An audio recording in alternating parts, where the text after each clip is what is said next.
your love, Lord Jesus.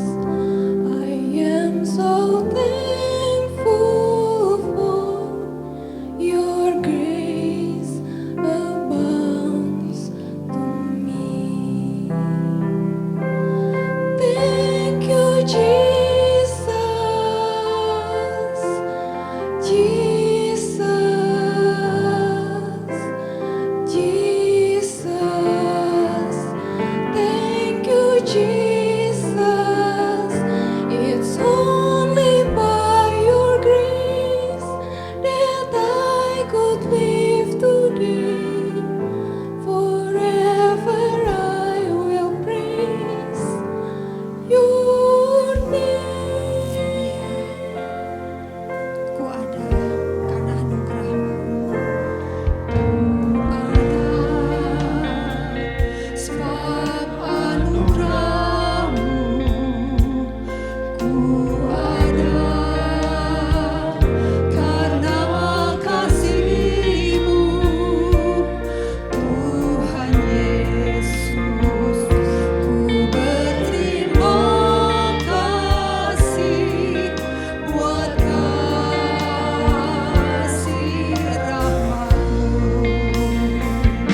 buat anugerah-Mu, buat kebaikan-Mu Tuhan. Terima kasih Bapa. Engkau sungguh baik Tuhan. Tidak ada Allah yang seperti Engkau. Kasih-Mu sempurna Tuhan. Thank you Lord.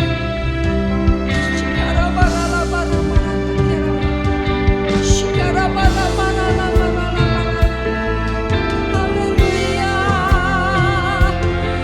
Terpuji nama-Mu Tuhan. Haleluya. Haleluya.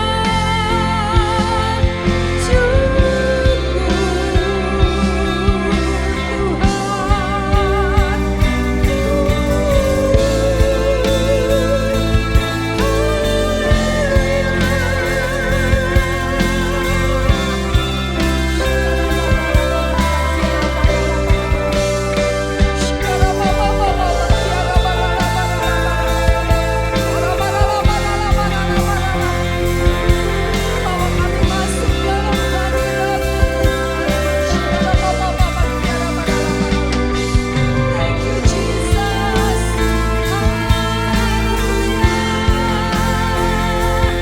Kami mau bersyukur. Kami naikkan syukur kami. Sebab kebaikan-Mu Tuhan lebih dari hidup kami.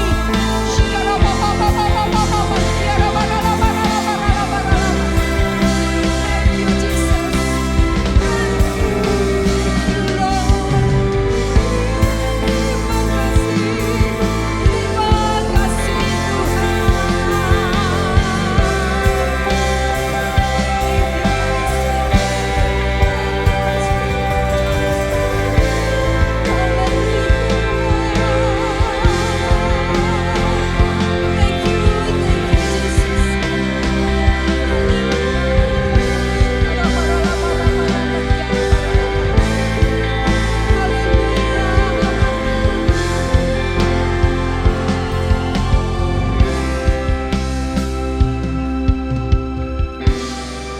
Terima kasih Tuhan.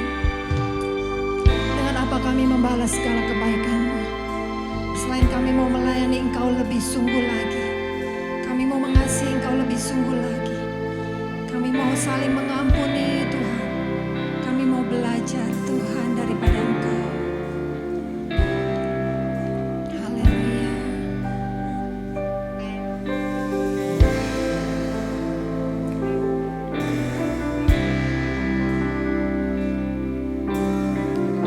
Tuhan lebih dulu mengasihi kita. Tuhan lebih dulu melayani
Biarlah pujian ini bukan hanya sekedar keluar dari mulut kami Tuhan, tapi sungguh-sungguh keluar dari hati kami. Betapa kami mengasihi Engkau Tuhan, karena Engkau yang telah terlebih dahulu melayani kami, mengasihi kami. Biarlah kami juga mau belajar mengampuni orang-orang yang bersalah kepada kami, karena terlebih dahulu Engkau mengampuni kami Tuhan. Terima kasih Tuhan, terima kasih Tuhan, Engkau begitu baik dalam hidup kami. Kami menyerahkan sekali lagi ibadah ini Tuhan. Roh Kudus mari Engkau terus bekerja. Engkau yang terus menjamah setiap kami semua. Kami pulang boleh membawa berkat-berkat yang daripada Engkau ya Tuhan. Di dalam nama Tuhan Yesus Kristus kami berdoa. Amin.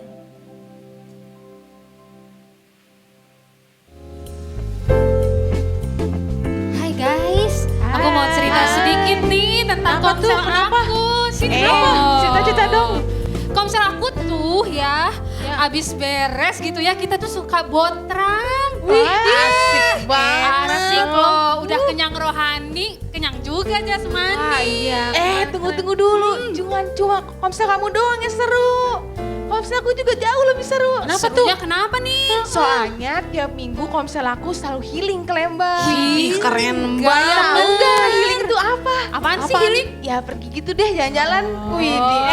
Kelompok aku juga nggak mau kalah. Kebetulan Ah. kita semua hobinya hunting cafe yang lagi hits, yang mantap, punya betul. interior menarik buat OTD. Jadi bisa di-post di Pantesan sosmed. di IG sering ini ya, story-nya. posting-posting Kafe gitu. ini, kafe itu, kafe itu. Seru banget. Asik. Sebentar lagi kan kita mau ngundang temen-temen nih buat masuk komsel kita. Kita beres-beres dulu yuk. Ya, boleh. Itu brosurnya udah ada kan ya? Rapihin dulu ya. Permennya. Kurang nggak? Oke. Nanti kita bagi-bagiin ya. Ya. Wah tentu banget kalau banyak yang join di komsel kita pasti makin seru Nah, komsel bener. kita. Iya, semoga ya banyak yang join. Tentu saja karena makin banyak orang yang ceria ikut komsel. Slogan kita adalah dengan tangan terbuka kami mengasihi Anda. Slogannya keren banget. Iya dong, jelas. Kayaknya ada jemaat baru tuh. Ayo sapa dulu, sapa dulu. Halo, kamu jemaat baru ya di sini ya? Iya, aku baru aja datang dari luar kota. Shalom. Aku pengen banget nih gereja di sini. Ya. Dengar-dengar juga katanya lagi buka kelompok sel ya atau komsel. Betul banget. Aku boleh gabung nggak? Boleh. Boleh banget dong. Aha, kamu datang ke tempat yang tepat. Betul. Soalnya kita adalah komsel terbaik di gereja kita. Kita di komsel bukan cuma belajar soal kita, tapi juga jalin kebersamaan ya. Sama juga kasih di komsel kita. betul. Seru, ayo join di Keren komsel kita. pokoknya. Iya, ini ada brosur. Kamu lihat-lihat dulu ya. Kamu pilih komsel mana yang dekat rumah kamu. Oh, ya. boleh. Yang paling oke kamu cari aja komselnya. Makasih banget loh aku jadi semangat ikut Iya. komsel. Jangan lupa ini permennya. Ada permen buat Aku kamu. mau minta 5 boleh? Ya ampun. Itu lihat ya. Gak apa-apa ya? Gila ya. Gak apa-apa deh, yang penting masuk komsel kita. Iya, betul. Oke. Ya, semoga dia masuk komsel kita ya. Iya. Jangan lupa kita mau kasih slogan dulu nggak buat dia? Iya, bener.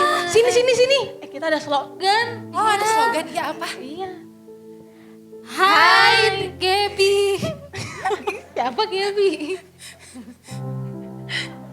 Dengan terbuka kami mengasihi kamu. Kalian lucu banget ya. Iya, jangan lupa ya join di komsel kita. Oh iya. Cari lagi yang lain. Yang penting udah ada satu yang mau masuk komsel kita. Bener, daripada nol kan. Iya. Itu, lihat Apa itu. tuh? Siapa? Itu si Sinta. Ih, lihat itu bajunya. Bener, kenapa? Ada yang lihat nggak? Ada yang aneh tuh dari si Sinta. Apa yang aneh ya? Itu penampilannya. Oh, aku tahu penampilannya ya. Atasannya bajunya pink, celananya hijau. Udah kayak pohon Natal. Ya ampun, padahal sekarang Februari ya. Natalnya udah lewat. Iya, udah Nggak lewat. matching bisa nih. Pantes banget. Kalian juga nggak usah aneh. Emang dia mah tukang cari perhatian. Masih kecil-kecil Ingusan. Udah ngeceng-ngeceng si Budi. Si Budi yang itu teh ya? Iya. Yang rambutnya gondrong. Pisan. Iya, enggak banget. Yuk, kita samperin yuk. Sabar dulu. Sapa dulu Jangan dong. Hai Sinta, dengan tangan terbuka kami mengasihimu Sinta. Ya, dadah. Sinta. Iya. Dengar ya. Ya, Ini loh. Ada keluarga Pak Bejo. Siapa tuh? Tuh yang paling ujung itu keluarga Pak Bejo. Oh iya. Waduh. Dia keluarga termiskin di gereja ini. Ih, bener banget, kamu tahu dari mana? Soalnya ya, apa aku juga bilang nih, denger lagi. Katanya seksi diakonan di gereja kita itu tiap bulan ngasih sembako. Tuh bener kan? Iya, bener. Jadi bayangin nggak tiap bulan berapa banyak yang dikasih setahun? Ih, emang gereja kita yayasan sosial ngasih ke jemaat yang miskin. Dengar lagi. Katanya si Pak Bejo itu lagi miara ponakannya gitu. Buat disekolahin di sini, di Tampung. Udah tahu ekonominya lagi kembang kempis. Masih dipiara itu ponakan. Aduh ampun banget ya, bukan mikirin keluarga. Emangnya ayam. Iya bener ya. Ya udah. Siapa ya kira-kira nama Siapa ponakannya sih Pak Bejo? namanya tuh? Saya dulu Pak. Tahu saya. Debbie. Oh, namanya Debbie Debbie. namanya. Dari kampung ya, Deso kayaknya. Iya, itu. Gak cocok sama kita. Saya Debbie. Keponakannya Bapak Bejo. Kabur. Pak Bejo itu om saya. Asal kalian tahu ya. Kalian yang lakuin ke saya itu jahat. Gimana tadi dia udah mau masuk komsel kita? Setelah aku pikir-pikir dan aku pertimbangkan, kayaknya aku gak cocok deh kamu sama komsel kalian ini. Ini brosur ya? Iya. Ya aku lihat. Aduh gimana? Udahlah dibuang aja. Ya malah dibuang. Udah brosur bagus-bagus gini dibuang. Oh, satu lagi. Sebelum aku pergi, kayaknya semboyan kalian harus diganti deh. Tadi kan kayak gini ya. Dengan tangan terbuka dan hati tertutup, kami mengasihi Anda. Permisi. Kamu sih tadi makanya jangan ngomong kayak gitu, jangan keras. Udahlah, itu mah memang gak cocok masuk komsel Oh, kita. iya sih, Udah bener. biarin aja kita cari yang lain masih banyak. Masih banyak ya Ini cuma orangnya. satu, Oh iya cuma bener-bener aja satu. banget. Berapa ya? Yuk kita cari yang lain aja. Yuk.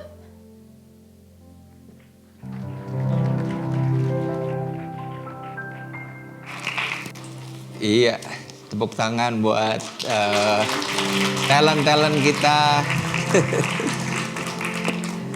Anak-anak yang luar biasa, julidnya. Iya, Bapak Ibu saudara yang dikasih Tuhan, drama tadi menggambarkan sedikit banyak ya realita dari kehidupan bergereja. Tentu bukan di gereja kita ya, saya harap bukan di gereja kita. Tapi sejujurnya kadang-kadang gereja itu menjadi tempat viralnya sebuah berita atau sebuah peristiwa yang menghebohkan. Bahkan mungkin sebelum ada media sosial, di gereja tempatnya banyak berita yang viral terjadi.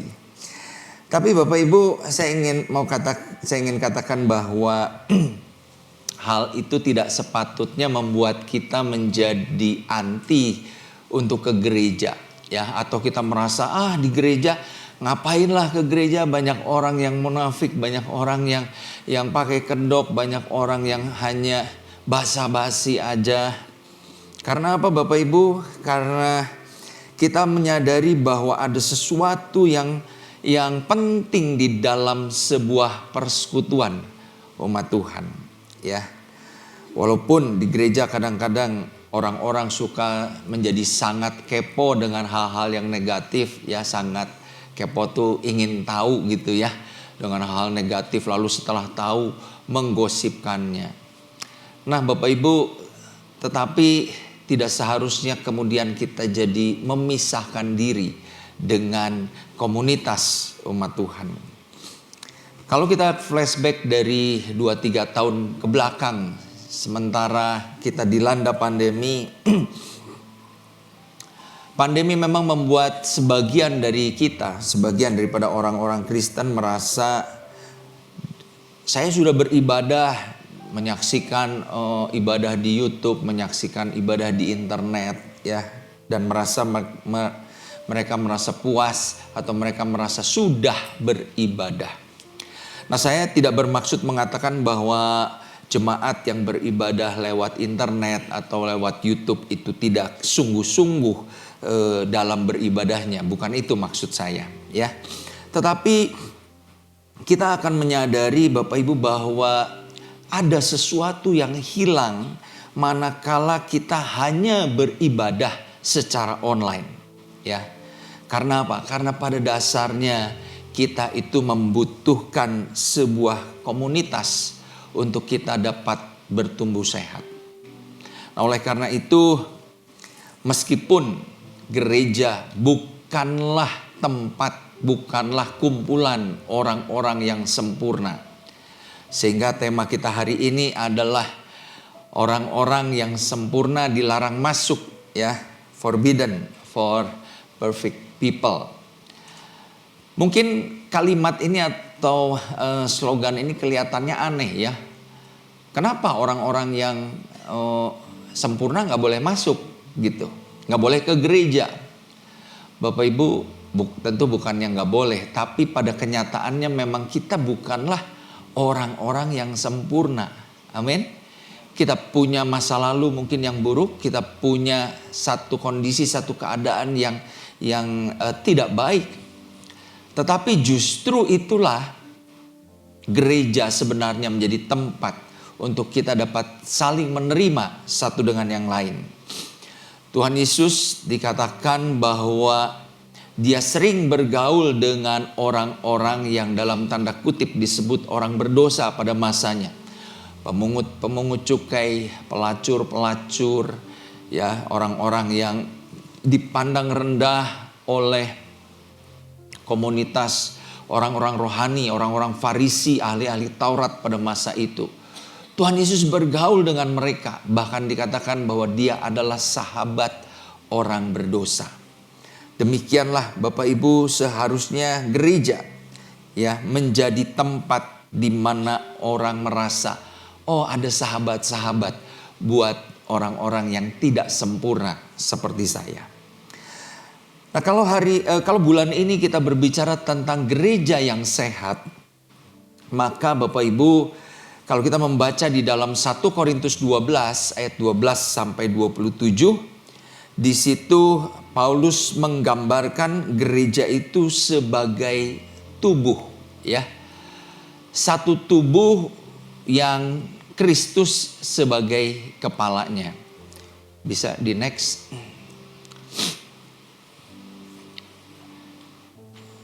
Gereja yang sehat adalah seperti atau ibarat sebuah tubuh. Di mana sebuah tubuh dikatakan di dalam ayat 12 sampai 27 itu, ya. Ada ya, mata, telinga, mulut, kaki, tangan, dan lain sebagainya. Nanti saya akan breakdown ayat-ayat ini, saya tidak akan bacakan semua. Nanti kita akan bahas berkaitan dengan poin yang saya ingin sampaikan. Nah, kalau gereja adalah tubuh Kristus, maka kita semua, ya, kita semua adalah anggotanya satu dengan yang lain. Kita semua menjadi terhisap, menjadi satu dalam sebuah komunitas yang namanya tubuh Kristus. Nah, apa yang tersirat dari pemahaman ini bahwa gereja yang sehat itu adalah tubuh Kristus? Yang pertama, Bapak Ibu, kita akan melihat bahwa kalau yang namanya tubuh, kita semua punya tubuh yang terdiri dari berbagai macam organ, ya, seperti yang digambarkan di gambar ini. Maka ini menyiratkan bahwa kita itu tidak bisa terpisah satu dengan yang lain. Amin, Bapak Ibu, ya. Kalau ada satu bagian tubuh kita yang terlepas atau terpisah dari tubuh secara keseluruhan, apa yang terjadi?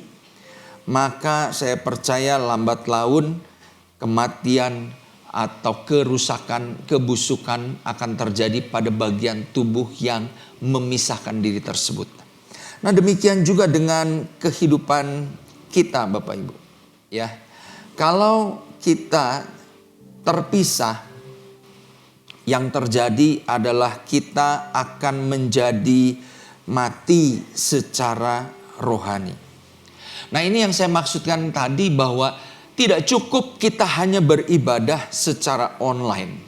Tidak cukup kita merasa puas beribadah di rumah sendiri. Karena apa? Karena kita membutuhkan komunitas untuk bertumbuh. Dalam pengkhotbah dalam 1 Korintus 12 ayat yang ke-14 sampai 18 dikatakan begini. Karena tubuh juga tidak terdiri dari satu anggota, tetapi atas banyak anggota. Andai kata kaki berkata, karena aku bukan tangan, aku tidak termasuk tubuh. Jadi benarkah dia tidak termasuk tubuh? Dan andai kata telinga berkata, karena aku bukan mata, aku tidak termasuk tubuh. Jadi benarkah ia tidak termasuk tubuh? 17. Andai kata tubuh seluruhnya adalah mata, di manakah pendengaran? Andai kata seluruhnya telinga, di manakah penciuman? Tetapi Allah telah memberikan kepada anggota masing-masing secara khusus suatu tempat pada tubuh seperti yang dikehendakinya. Bapak Ibu, Paulus menasehatkan kepada jemaat di Korintus, ya, bahwa mereka, jemaat Korintus sempat terpisah atau terbagi-bagi, ya, menjadi grup-grup. Ada yang bilang saya grupnya Paulus, saya grupnya Apolos, yang lain lagi, oh saya grupnya Tuhan Yesus, ya. Jadi mereka merasa kelompoknya paling benar. Paulus berkata, enggak, kita ini semua adalah satu tubuh. Ya, kita ini semua adalah bagian dari tubuh Kristus. Memang tubuh Kristus ada banyak anggota. Nah, tadi Paulus memberikan sebuah ilustrasi, ya, sebetulnya berupa sindiran ini. Dia bilang, kalau kaki berkata, aku bukan tangan, aku bukan bagian dari tubuh. Telinga berkata, aku bukan mata, aku bukan bagian dari tubuh. Bapak Ibu, sebenarnya ini merupakan sindiran. Ya, kalau Bapak Ibu perhatikan, ya, misalnya Bapak Ibu lihat saya nih sedang berkhotbah, kira-kira Bapak Ibu lebih sering lihat kaki saya atau tangan saya? Pasti lebih sering lihat tangan saya, ya. Kecuali saya sepatunya dari emas mungkin. Atau Bapak Ibu lebih sering lihat mata saya atau lebih sering lihat telinga saya? Pasti mata saya, ya, kecuali kuping saya pakai anting yang besar. Baru itu menarik perhatian Bapak Ibu. Paulus ingin mengatakan begini, ya. Kadang-kadang orang-orang yang merasa tidak terperhatikan itu menjauhkan diri dari komunitas, merasa bahwa bukan bagian daripada persekutuan atau dari tubuh Kristus. Tuhan bilang enggak, kita semua adalah bagian dari tubuh Kristus. Di ayat-ayat berikutnya dari 1 Korintus 12 ini dikatakan bahwa ada bagian-bagian tubuh kita itu yang kelihatannya lemah. Dan untuk bagian yang lemah itu malah kita kasih perhatian yang spesial.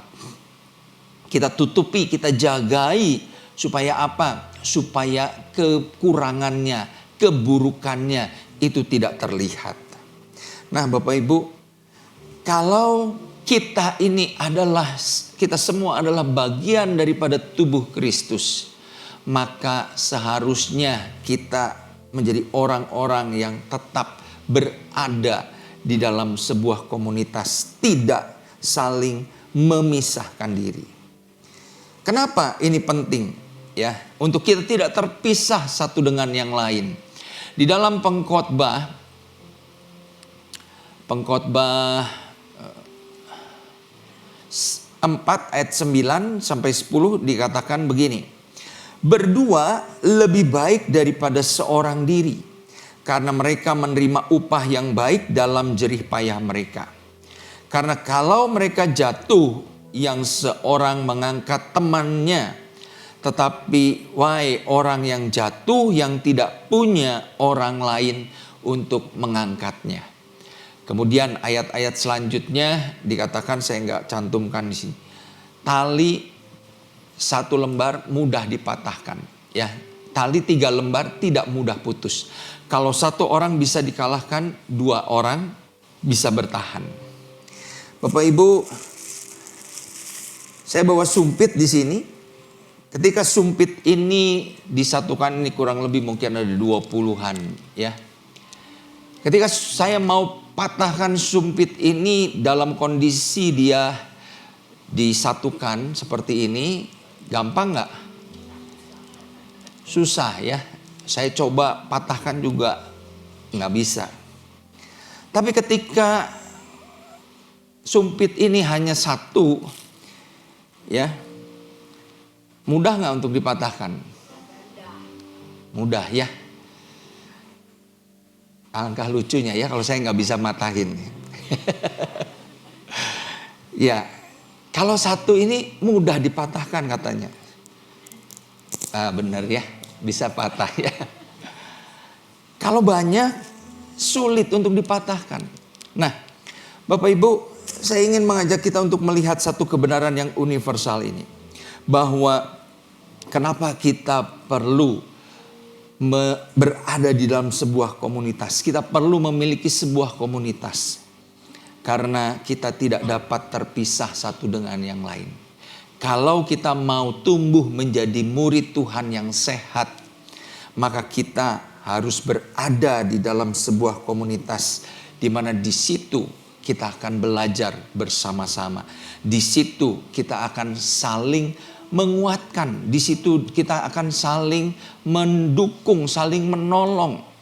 Tadi kita nyanyikan sebuah pujian, sebagai saudara seiman kita adalah tubuh Kristus, ya.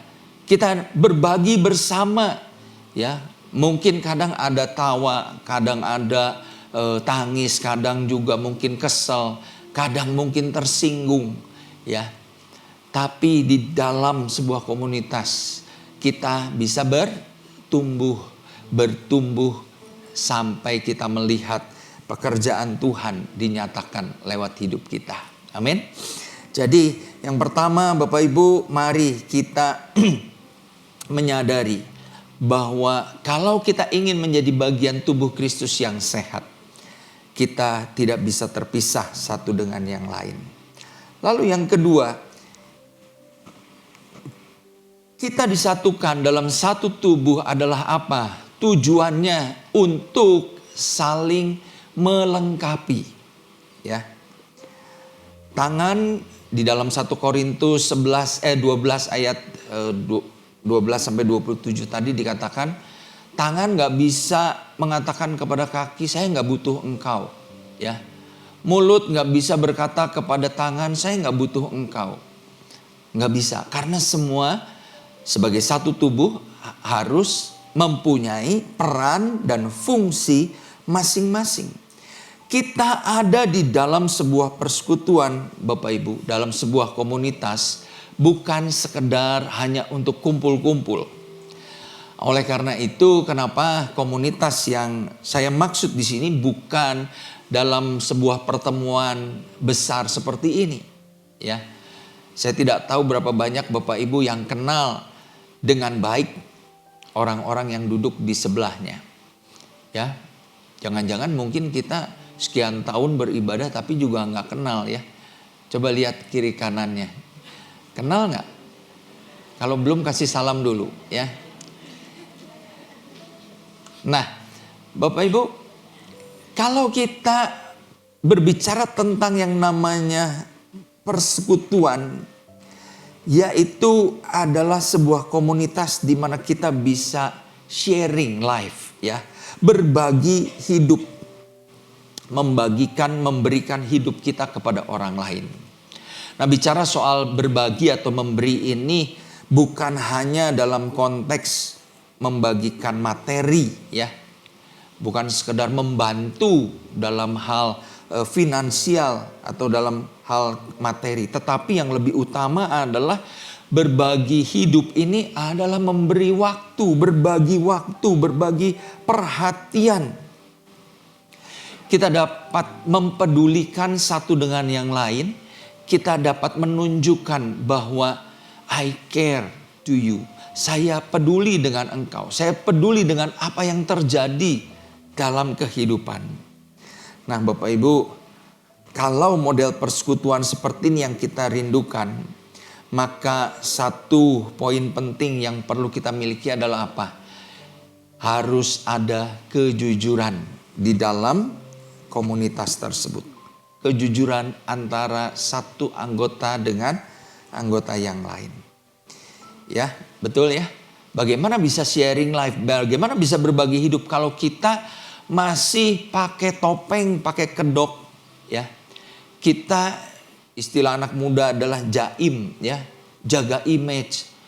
Ingin dilihat oleh orang itu yang baik-baik saja, ya. Ingin dilihat orang itu kita sempurna. Bapak Ibu, kita nggak akan bisa menjadi sebuah komunitas di mana kita berbagi hidup. Tetapi pada saat kita terbuka, kita jujur dengan diri kita jujur dengan keadaan kita. Saya mungkin punya masalah, saya mungkin punya kekurangan. Tapi saya berani cerita, ini loh pergumulan saya, ini loh keadaan saya. Dan saya perlu support, perlu dukungan dari saudara-saudara. Itulah yang akan membuat kita bisa saling melengkapi. Amin. Ya. Nah, Bapak Ibu, kalau kita membaca di dalam Efesus pasal yang keempat ayat yang ketiga sampai 4, saya ambil dari versi Alkitab Firman Allah yang hidup. Dikatakan begini, usahakanlah untuk selalu mengikuti pimpinan Roh Kudus bersama-sama, sehingga dengan demikian saudara sekalian hidup rukun. Kita semua adalah anggota dari satu tubuh. Kita mempunyai satu roh. Dan kita semua dipanggil untuk satu masa depan yang penuh dengan kemuliaan. Bapak Ibu, lagi-lagi ya, Paulus berbicara kepada jemaat di Efesus tentang apa? Tubuh Kristus, gereja sebagai tubuh Kristus. Dan kalau gereja itu mengikuti pimpinan roh, di sini dikatakan supaya kamu selalu usahakan untuk selalu mengikuti pimpinan roh. Apa yang terjadi kalau kita mengikuti pimpinan roh? Kita hidup di dalam kerukunan. Kita hidup di dalam kasih satu dengan yang lain. Oleh karena itu Bapak Ibu, saya ingin katakan, kalau ada orang yang berkata saya hidup dipimpin oleh Roh Kudus, tapi dia tidak pernah bergaul dengan orang lain, dia merasa dirinya paling benar, paling baik, dia membentuk sebuah komunitas atau satu eksklusivitas di dalam dirinya atau kelompoknya, maka saya mau katakan patut dipertanyakan, betul nggak dia hidup dipimpin oleh roh? Karena apa? Ayat ini mengatakan kalau kita hidup dalam pimpinan Roh Kudus bersama-sama, kita akan hidup di dalam kerukunan. Amin. Dan kalau kita di sini hidup di dalam kerukunan, kita semua adalah anggota dari satu tubuh, sehingga kita semua dapat memenuhi panggilan kita untuk kemuliaan nama Tuhan. Bapak Ibu, saudara-saudara, mari kita belajar untuk menjadi komunitas yang saling melengkapi, ya. Dan itu dimulai dengan adanya sebuah kejujuran. Kita nggak takut kalau kita cerita masalah kita, pergumulan kita, nanti teman-teman mengucilkan kita, atau teman-teman atau jemaat kemudian menjauhi kita, atau bahkan menceritakan, memviralkan masalah kita, seperti yang tadi digambarkan lewat drama, ya. Kita nggak takut dengan itu. Karena apa?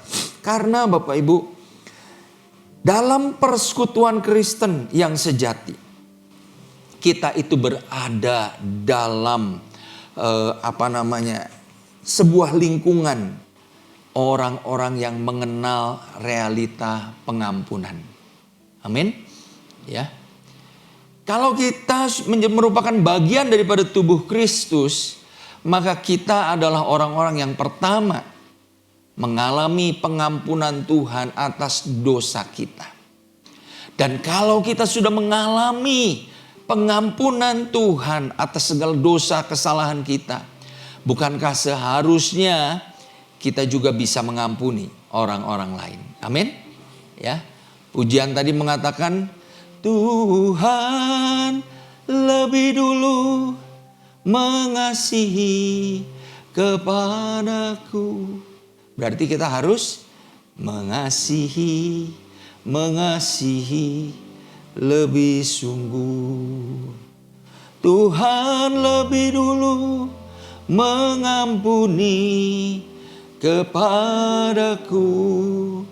Karena itu kita mau mengampuni orang-orang yang bersalah kepada kita. Amin. Nah Bapak Ibu, kalau kita berada di dalam komunitas seperti ini, saya yakin kita tidak perlu berpura-pura untuk menjadi sempurna. Ya, kita tidak perlu pakai topeng untuk menutupi segala kelemahan, segala kekurangan kita. Karena apa? Kalau Tuhan sudah menerima kita apa adanya, kita pun akan menerima keadaan saudara-saudara seiman kita tanpa menuntut mereka untuk menjadi sempurna. Bapak Ibu, lalu yang ketiga, kita disatukan untuk apa?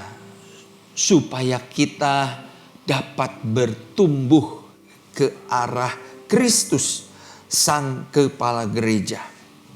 Bapak Ibu, ketika kita bicara tentang persekutuan yang membuat kita bertumbuh ke arah Kristus, saya ingin katakan bahwa hal ini berarti bahwa kita akan dipertajam, kita akan diasah, kita akan dibentuk menjadi semakin indah.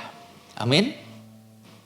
Dan Bapak Ibu, saya mau katakan bahwa justru orang-orang yang tidak sempurna lah yang ada di sekitar kita, yang akan membuat kita makin dipertajam, makin diasah, makin dibentuk menjadi semakin indah. Amin. Ya. Coba kalau kita ada di dalam lingkungan yang semua baik semua ya, nggak pernah nyakitin kita, nggak pernah bikin kita jengkel. Kapan kita belajar kesabaran? Kapan kita belajar mengampuni? Kapan kita belajar menunjukkan kasih? Bukan berarti terus Bapak Ibu saudara-saudara hidupnya jadi nyakitin satu dengan yang lainnya atau hidup seenaknya, bukan itu maksud saya. Tetapi Bapak Ibu, kenapa dikatakan bahwa orang-orang yang tidak sempurna justru berada di dalam gereja? Supaya apa? Salah satunya justru membentuk kita, ya, mempertajam kita, membuat kita menjadi semakin bertumbuh ke arah Kristus. Ada sebuah quotes dari Morton Casely. Dia bilang begini, gereja itu seharusnya ya bukan menjadi museum buat orang-orang kudus, tetapi menjadi rumah sakit atau rumah pemulihan buat orang-orang yang berdosa. Jadi kalau gereja isinya orang-orang kudus semua ya, gereja itu jadi museum. Tetapi gereja sebenarnya bukan ditujukan untuk itu. Gereja adalah tempat di mana orang-orang yang berdosa, orang-orang yang bersalah, orang-orang yang tidak sempurna, yang menyadari bahwa saya perlu diubahkan, saya perlu dipulihkan, saya perlu untuk bertumbuh. Itulah tempat gereja, itulah tempat persekutuan. Ya. Oleh karena itu kita perlu menjadi orang-orang yang mengerti hal ini. Kita berada di dalam sebuah komunitas untuk semakin bertumbuh ke arah Kristus. Sehingga kalau kita bicara bahwa perkumpulan, persekutuan kita ini tujuannya adalah untuk bertumbuh ke arah Kristus. maka saya ingin katakan bahwa selain ada keterbukaan atau kejujuran, yang kedua adalah kita juga harus bersedia untuk ditegur, siap untuk dikoreksi. Dan kita yang lain juga mau untuk menegur, untuk mengoreksi saudara-saudara kita dalam kasih. Ya. Nah, Bapak Ibu, seringkali ada orang-orang yang berpikir bahwa Tuhan Yesus kan nerima orang-orang berdosa, ya.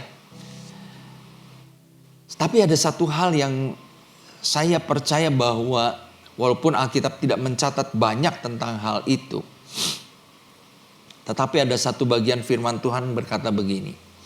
Satu kali kepada Tuhan Yesus dibawa seorang wanita yang kedapatan oleh orang-orang Farisi dan ahli Taurat sedang berzina. Dan kemudian wanita ini dituduh, didakwa, dia harus dilempari batu. Karena menurut hukum Musa memang begitu. Lalu Tuhan Yesus, dia ceritanya menulis di atas tanah, terus dia bilang begini. Barang siapa yang tidak berdosa, silahkan dia yang pertama-tama lempar batu ke wanita itu. Ya. Singkat cerita, orang-orang itu nggak pada lempar batu, nggak pada merajam, tapi pada pergi semua sehingga tinggal Tuhan Yesus dan wanita itu. Tuhan Yesus tanya, mana orang-orang yang tadi menuduh kamu itu? Udah pergi semua Tuhan. Lalu Tuhan Yesus bilang begini, aku pun tidak menghukum kamu. Tapi tidak berhenti sampai situ, kemudian dia berkata, pergilah dan jangan berbuat dosa lagi. Nah, Bapak Ibu, ini satu poin yang penting untuk kita miliki di dalam sebuah komunitas. Komunitas yang sehat itu bukan hanya sekedar, oh saya menerima kamu apa adanya, ya kamu dulu mantan selingkuh, nggak apa-apalah gabung sama kita. Tetap selingkuh sekarang, ya udah biarin aja lah. Ya, itu urusan kamu. Enggak, Bapak Ibu. Ya. Ketika kita berada di dalam sebuah komunitas, maka dalam komunitas itu kita bukan hanya menjadi orang yang terus tidak sempurna, terus penuh dengan kelemahan, tapi tujuan akhirnya adalah kita mau bertumbuh ke arah Kristus yang menjadi kepala kita. Dan itulah tujuan dari kita dipersatukan di dalam sebuah komunitas ini. Dan saya percaya Bapak Ibu, kalau kita menginginkan yang terbaik buat saudara-saudara seiman kita yang berada di dalam sebuah komunitas, maka pasti kita juga akan menolongnya untuk bertumbuh di dalam iman. Amin. Pasti kita akan mengingatkan dia tentang hal-hal yang dapat menghambat pertumbuhan rohaninya atau yang dapat menjerumuskan dia kepada hal-hal yang merusak hidupnya. Kita pasti akan mengingatkan mereka. Kita pasti akan menegur mereka. Nah, seringkali persekutuan tubuh Kristus itu menjadi semu kasihnya. Karena apa?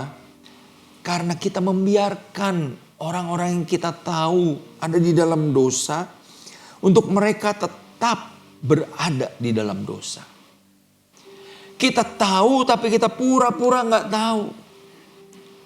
Inilah yang membuat Bapak Ibu kemudian masalah timbul di dalam sebuah komunitas. Karena apa? Coba kita lihat ya di dalam Amsal pasal yang ke-28 ayat 23. Siapa menegur orang akan kemudian lebih disayangi daripada orang yang menjilat. Bapak Ibu, walaupun dewasa ini mungkin ada banyak orang lebih suka dijilatin. Bukan dijilatin maksudnya pakai lidah ya. Tapi maksudnya lebih senang dipuja-puja.